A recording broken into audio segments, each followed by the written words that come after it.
Le jour où les lions mangeront de la salade verte de Raphaël Giordano. Chapitre 2.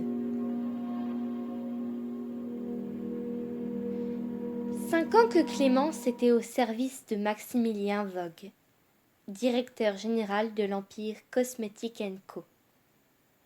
Mais travailler auprès de cet homme, c'était comme pour les vies de chiens. Ça multipliait le temps par 7. À ceci près que son sort lui convenait tout à fait. Assistante personnelle, comprendre bras droit. Même si, dans le principe, Shiva aurait dû être son deuxième prénom. Mais peu lui importait. Clémence adorait se sentir indispensable. Elle n'aurait pas fait ça pour tout le monde. Mais pour Maximilien, elle aurait grimpé l'Himalaya. Elle souriait en suivant les couloirs de l'entreprise, pressée de lui apporter la bonne nouvelle. Elle venait de recevoir le bon pour accord pour une commande de la plus haute importance. Un marché que Cosmetic & Co avait remporté de haute lutte. Elle avait regardé Maximilien manœuvrer au fil des semaines et n'avait pu s'empêcher d'admirer une fois encore son incroyable habileté à se couler dans la psychologie de sa cible pour mieux séduire et convaincre. Quand son patron jetait son dévolu sur un client potentiel, plus rien ne pouvait le détourner de son objectif, et il accrochait comme un bulldog féroce, tout en avançant avec le magnétisme d'une panthère noire.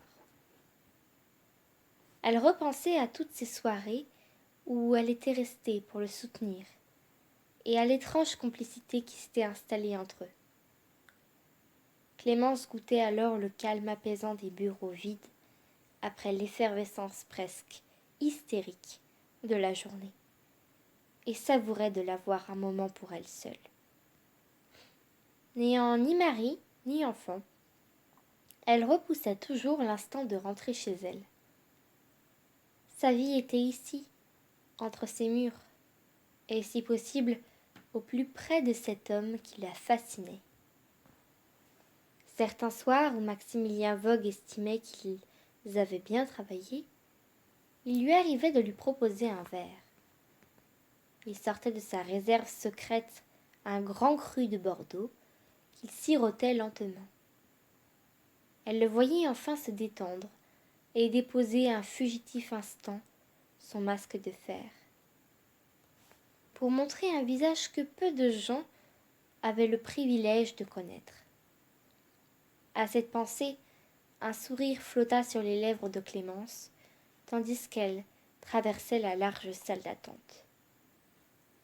Son air de madone triomphante n'échappa pas aux 2 standardistes d'élite qui la saluèrent comme la reine-mère. Tout le monde connaissait la place privilégiée que Clémence occupait auprès de Monsieur Vogue, ce qui lui conférait un statut particulier.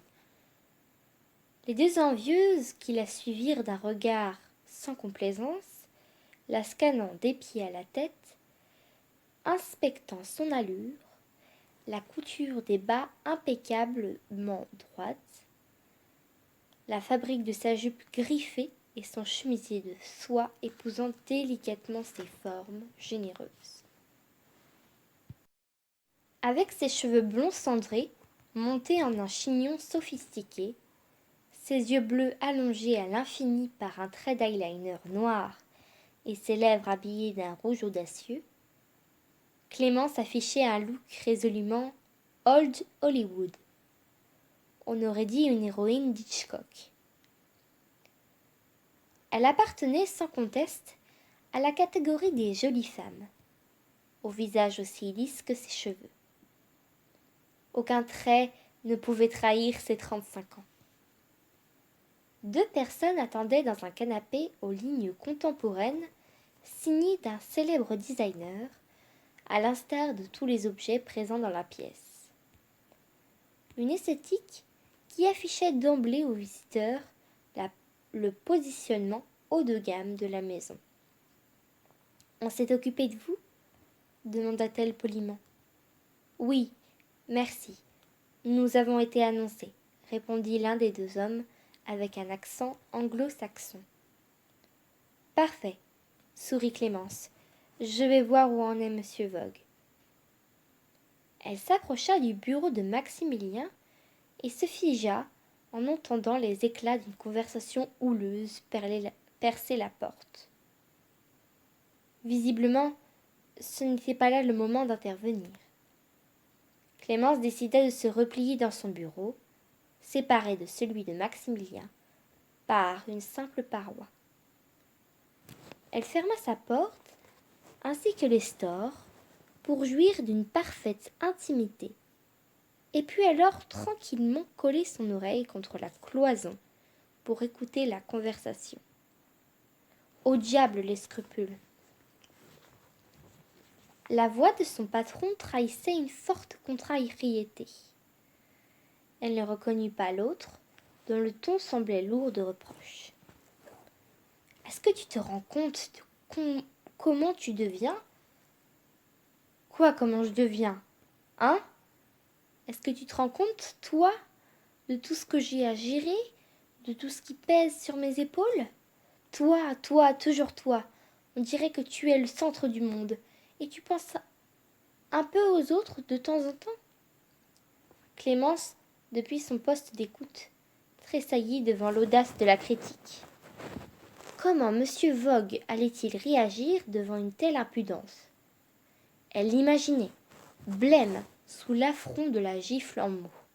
« Oui, figure-toi, beaucoup plus que tu ne le penses, répondit-il plus calmement que ce que Clémence aurait cru.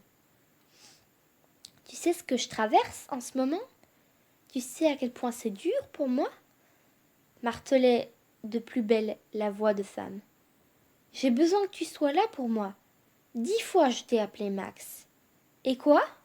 Monsieur était trop occupé avec ses petites affaires pour daigner me répondre. Maximilien Fogg répondit d'une voix lasse. J'ai une entreprise à faire tourner, Julie. Que ça te plaise ou non, je ne suis pas libre de mon temps, comme toi. Ah, merci beaucoup. Merci de me rappeler que je suis sans contrat en ce moment. Tu crois que c'est facile dans le mannequinat ? Est-ce que c'est ma faute si j'ai moins le vent en poupe ? La voix commençait à trahir ses sanglots. Enfin, Julie, tu sais bien. Tu n'as qu'un mot à dire et je te trouve du travail. Si tu en as besoin. Mais bon sang, Max, tu sais très bien que ce n'est pas tant de travail que j'ai besoin. C'est de reconnaissance, d'attention, d'amour enfin, quoi. Et ça, tu n'en reçois pas ? Tu n'exagères pas un peu, là ? Non ? Ah, toujours à minimiser, toujours à te voiler la face sur ton indisponibilité chronique. Tu n'es jamais là, Maximilien. Et même quand t'es là, t'es pas là. C'est insupportable. Comment ça, je suis pas là ? Oh, écoute, ça va, la dernière fois qu'on a dîné ensemble, tu t'es absenté 3 fois pour passer tes coups de fil tellement importants. Et le reste du temps, tu n'as pas cessé de regarder ton téléphone toutes les 3 minutes. Je suis sûre que tu n'as pas entendu un mot sur 3 de ce que je t'ai raconté. Dans le bureau de Clémence, le téléphone se mit à sonner. Agacée de devoir interrompre son écoute à un moment aussi crucial, elle se dépêcha néanmoins d'aller décrocher et fit tout pour expédier l'appel. Puis, elle se remit vite en position pour saisir la suite de l'altercation. « Tu me déçois vraiment, Max. Je n'aime pas ce que tu deviens. Je te préviens. Si tu ne changes pas, on ne se verra plus. » Tout de suite les grands mots. Oui, les grands mots, Max. Ça, tu es fort avec les mots. Mais maintenant, j'attends des actes. Tu entends ? Des actes. À la grande surprise de Clémence, Maximilien resta quoi ? La voix renchérit. Tiens, j'ai pris ça pour toi. Il faut que tu regardes. C'est le programme de Roman Gardner. Tu connais Roman Gardner ? Tu as entendu parler de Buannerie ?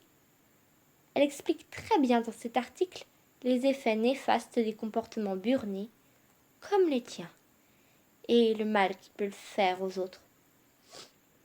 Tu devrais regarder ça de près, toi. Écoute, Julie, je n'ai vraiment pas le temps pour ces... Si tu n'as pas le temps pour l'essentiel, alors on n'a vraiment plus grand-chose à se dire. Julie, tu as tort de le prendre sur ce ton. Tâche de réfléchir à tout ça. Salut. Clémence entendit la porte du bureau de Maximilien claquer lourdement. Ouh là là, ça va barder, se dit-elle. Elle commençait à bien connaître Maximilien, et elle savait qu'une telle altercation le mettrait d'une humeur massacrante. À pas feutrés, la jeune femme contourna son bureau pour aller s'asseoir et tenter de retrouver son calme. Ses mains tremblaient légèrement, tandis qu'elle rangeait dans le tiroir des dossiers spéciaux. Le bon pour accord du gros client italien attendrait. Monsieur Vogue ne serait sûrement pas disposé à avoir dans l'immédiat la moindre conversation, fut-elle annonciatrice d'une bonne nouvelle. Clémence verrouilla le tiroir sensible et remit la petite clé dans l'un de ses pots à crayons, sa cachette secrète. Puis, l'esprit ailleurs, elle essaya de s'immerger dans le traitement des courriels qui arrivaient en flot incessant.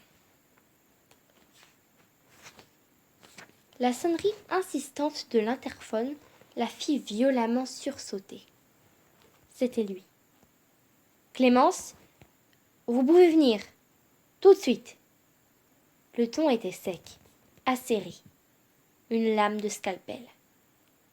Dans ces cas-là, il ne fallait pas courir, il fallait voler. Lorsqu'elle poussa la porte du bureau de Maximilien, elle le vit, déjà affairé à ses dossiers. Visiblement, il avait décidé de vite passer à autre chose. Il leva vers elle son visage des mauvais jours, celui où la ride de lion durcissait son expression et où son regard froid pouvait vous pétrifier. Malgré tout, elle le trouva beau. Des cheveux bruns foncés aux reflets noirs, suffisamment longs pour laisser miroiter leur texture soyeuse, et dans lesquels, 1000 fois, elle s'était imaginé passer les doigts. Un visage harmonieux, aux mâchoires volontaires, crispé en cet instant par la tension nerveuse, et enfin, ses yeux étonnants, marron glacé, brillaient d'un éclat particulier, qui avait le don de vous figer sur place. Clémence, la réponse de Santini est-elle arrivée? Oui, oui, j'ai pensé que ce n'était peut-être pas le bon moment. Vous pensez mal. Amenez-moi ça tout de suite. Clémence accusa le cou sans broncher, et son regard se porta alors sur une boulette de papier jetée au sol. Qu'est-ce que vous regardez, Clémence? Allez, au travail. Je... Voulez-vous que je vous débarrasse de ça? Il jeta un regard agacé à la boulette. Oui, oui, virez-moi ça. Merci, Clémence. Son merci sonnait creux, mais Clémence n'y prêta pas attention. Pour Maximilien, elle était prête à comprendre, à tout comprendre.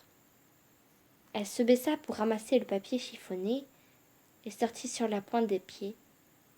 Il fallait le laisser reprendre ses esprits.